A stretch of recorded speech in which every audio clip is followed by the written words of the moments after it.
something strange happened that completely changed Brianna's demeanor, that it was possible that this car that they had towed and impounded may have possibly been a crime scene.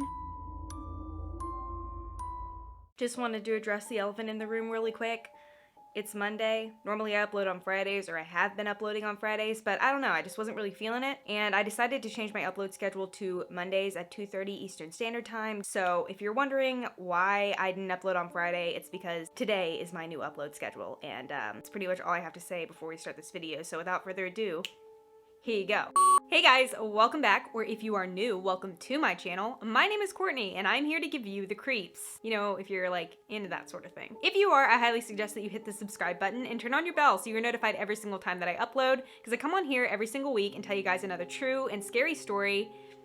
And that's what we're doing today. Obviously, that's like why you clicked on this video. Now guys, I have been really into unresolved mysteries as of recently, specifically the ones that have to do with missing person stories. I don't know why, because the stories really just freak me out, but here we are yet again. Now last week, I told you guys about the disappearance of Briceless Pizza and just that whole unresolved mystery. It was terrifying and sad. For whatever reason, I just kind of wanted to keep up that same energy today, so I figured for today's video we would talk about another unresolved mystery of a missing persons case. So today we're going to be talking about the unresolved mystery that surrounds the disappearance of Briana Maitland, and this is another story that you're gonna just want to buckle on up for, okay kids? Now this story starts in Montgomery, Vermont on March 19th of 2004, when Briana Maitland gets up, gets ready for her day, and then goes out to take the high school GED exam. Now if you don't know what the high school GED exam is, it's basically just a way to graduate high school without the high school. Basically, if I understand correctly, you go in and you take this exam, and then it's like you have your high school degree without having to go through the whole 4 years of BS to get it, you know what I mean? So she gets up that morning and goes to take this exam. She ends up passing. Congratulations, you go Glen Coco. And then afterwards, she and her mother go out to lunch to celebrate her achievement of graduating high school. That's what you do when you graduate high school, you know what I mean? During the meal, her mother, Kelly, notes that Briana is in very high spirits. She's full of life, and she's just overall excited about the fact that she just graduated high school. I mean, obviously, that's like the best day of everyone's life, you know? Am I coming off as really bitter about my high school experience? It really wasn't that bad. College was rough, but high school was okay. It was also at this point that Briana expressed to her mother that she was planning to attend college at some point in the near future. I don't know if that means that she was already planning on going in the fall, or if she had other plans that she was trying to make in terms of furthering her education, but it was at this point that she expressed to her mother that she was very interested in furthering her education at the collegiate level.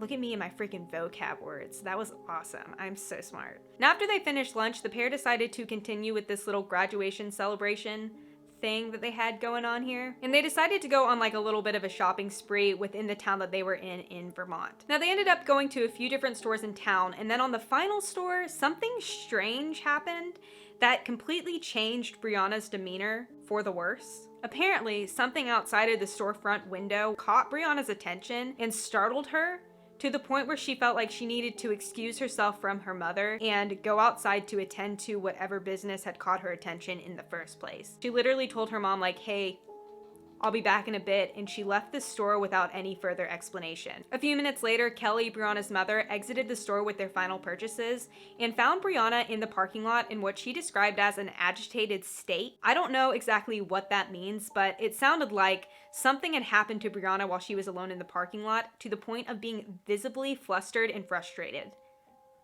That's terrifying. And to me, what makes this even more mysterious, for lack of a better word, is the fact that she immediately asked Kelly to take her back to her house. She excused this away by saying that she had to get ready for work, which is true. She did have a shift at the Black Lantern Inn where she worked as a dishwasher a little later that evening.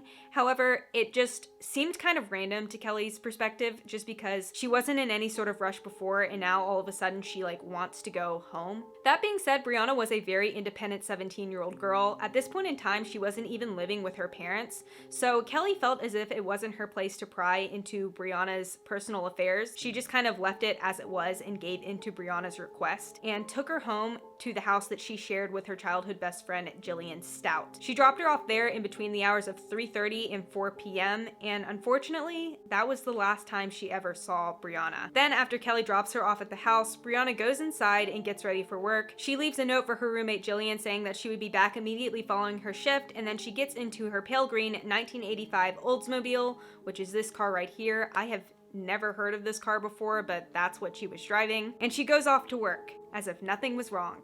Now, from what I was able to gather, this shift at the Black Lantern Inn went relatively normally. She worked there as a dishwasher, and I don't think that there was anything during that shift that left anyone feeling like they should worry for Brianna, or at least nothing like that came up in my research. But she went and did her shift as usual, and then clocked out around 11:20 p.m. I'm assuming she had one of those little, like, cards, you know? It was 2004. They had those in 2004, right? I don't know. I didn't have a job back then. Now, on the way out of the Black Lantern Inn, she runs into a few of her coworkers who invite her to stay and have dinner with them, but she politely declines by saying that she has a shift at her second job at a diner called St. Albans in the morning, and she wants to go home and kind of rest up for that. I'm the same way. I'm really just trying to go home after I get off work and, like, get into my bed and watch YouTube for hours. I'm assuming she wanted to do the same thing. So they're like, okay, you know, that's fine, whatever. And she goes and gets into that 1985 pale green Oldsmobile that I referenced earlier, and she drove off into the night, never to be seen again. Bum, bum, bum. Sorry, I don't need to make any jokes. This is a very upsetting story. It's just how I cope. So the following morning rolls around, March 20th, 2004, and someone discovers her car, this green Oldsmobile, parked inside of an abandoned barn. And by inside, I don't necessarily mean that someone like opened up the barn doors and like drove it inside. No, that's not what happened. What I mean by that is someone, whoever was driving the vehicle at the time, literally backed the car into the wall of this barn, punctured the wall, and then deserted the car. Now, investigators, when they found this car, they immediately went to drunk driving incident. I'm just not gonna say anything. I guess they just figured that it was parked suspiciously enough that it would have had to have been a drunk driver. I'm not sure how that happened. And I guess because they thought this was a drunk driving kind of incident, they didn't immediately go and tell Kelly Maitland, who the car was registered to, that they found this car abandoned on the side of the road. Instead, they decided to go through the interior of the car and see if they could figure out who the primary driver was. I don't know. And when they do, they find a few of Brianna's personal effects just kind of deserted inside of the car. These effects included 2 uncashed paychecks, contact lenses, her driver's license, and then some migraine medication, which she was suffering with, I think, a great deal at the time of her disappearance. Like, you know, like chronic migraines. So, like, why would she leave any of that behind? But she did, and in the process of finding, you know, her driver's license and these 2 uncashed paychecks, investigators kind of put the pieces together that she was the primary driver of this vehicle. And instead of reaching out to Kelly Maitland, like I said, she was the one who technically owned this car, they decided to have the car towed and impounded, and then they just went to the Black Lantern Inn to try and get in contact with Brianna that way. Now, if I understand correctly from like the geography of this location, and I could be completely wrong, I don't live in Vermont, but from my research, it seemed like the location where they found her car was only about a mile away from the hotel that she worked at, that Black Lantern Inn place. So again, they ended up having this car towed, and then they just drove down to the Black Lantern Inn on this like short little drive to try and get in contact with Brianna while she was at work. However, when they arrived at the Black Lantern Inn, they found that the establishment was actually closed for the day or whatever. I guess maybe the restaurant portion of the hotel was closed. And instead of trying to figure out another way to contact Brianna, or, you know, just contacting Kelly Maitland, they ended up just calling in the report itself and then leaving it at that. And they didn't move any further with trying to contact Brianna to tell her what happened to her car. And that lead just kind of fizzles out for the next 3 days. So like I said, Brianna had a roommate, remember? Jillian Stout. Why do I talk like this? Now, Jillian apparently hadn't been home for that entire weekend. I believe that she was said to be spending some time with her boyfriend and just hadn't been in the house at all until she returned on March 22nd of 2004. So literally, I guess 3 days later. I'm good at math, you know? And when she returns home, she finds that note that Brianna had left for her saying that she would return immediately following the shift at the Black Lantern Inn. However, the house was completely vacant. obviously, because something had happened to Brianna. Not that she knew that yet, but... That being said, Jillian wasn't too concerned at first. She had it in her head that it was possible that Brianna may have moved back into her parents' house in East Franklin, so she didn't start to panic until about 24 hours later when she still hadn't heard anything from Brianna. It was at this point that she decided to call Kelly, Brianna's mother, to get the scoop on what was going on with Brianna herself. Maybe she had planned on moving out, maybe she was just staying there. She didn't know, she just kind of wanted to figure out what was going on. And when she did, she was surprised to find that Kelly also hadn't heard from, or talked to, or seen Brianna since March 19th. Obviously, that was a bit concerning for the two of them. So they ended up calling in a missing persons report on Brianna. And all of the pieces at this point kind of started coming together. All of the puzzle pieces fell into place, and it was not good. Okay? This is when investigators started to realize that it was possible that this car that they had towed and impounded may have possibly been a crime scene. Yeah. So no one knew that she was missing for about 4 days, and in that process, they had ended up cleaning out the car, not formally taking pictures of the actual crime scene itself, and just all sorts of things that were obviously going to wipe away evidence. It was not good. No, no, no. That being said, an investigation for Brianna did start to form at this point in the timeline. I want to say that they ended up sending out search dogs and investigators to comb through the property where her car was actually found to see if they can salvage any evidence from that location. They also ended up taking her car out of that impound. Remember how they sent it there instead of, contacting the Maitlands about their missing car? However, because so much time had passed in between the time that she went missing and was last seen and the time that they actually started investigating her disappearance, unfortunately, there was nothing that could be found from either of those searches. That being said, investigators, at least in my opinion, were doing what they could to follow any lead that they could get in regards to Brianna's disappearance. They ended up following one physical lead from an altercation that Brianna had gotten into the month prior at a party. Now, if I understood from my research correctly, Brianna was actually assaulted by a girl named Kelly or Kylie or Kaylee.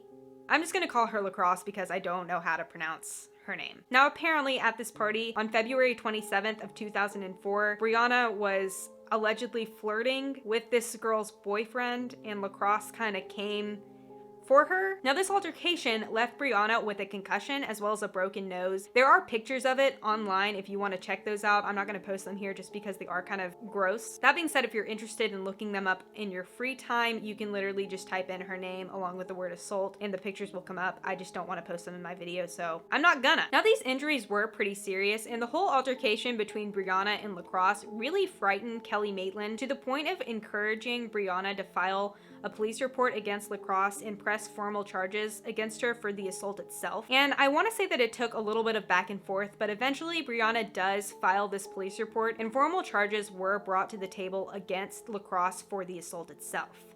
However, those charges were dropped when Brianna went missing. Fishy, right? It was really fishy. And the investigators thought it was fishy too. So they ended up actually questioning and investigating Lacrosse for Brianna's disappearance. However, after questioning her, it soon became very apparent that there was no way, shape, or form that Lacrosse was involved in Brianna's disappearance. I wasn't able to figure out exactly what the details of this portion of the investigations were, but basically, they ended up ruling out Lacrosse as a suspect, and then this lead, like the rest of them, kind of led to a dead end, unfortunately. Now, after clearing Lacrosse of any involvement within this case, investigators, unfortunately, had nothing to go off of in terms of what could have happened to Brianna Maitland back in March of 2004. Years have passed since then, and this case is still open with little to no updates that I could find on the internet. When I was doing my research, I did see one update that was a possible sighting of her outside of a casino, but I don't think investigators have confirmed whether or not they believe that's her. It was just a possible sighting of her, if that makes sense.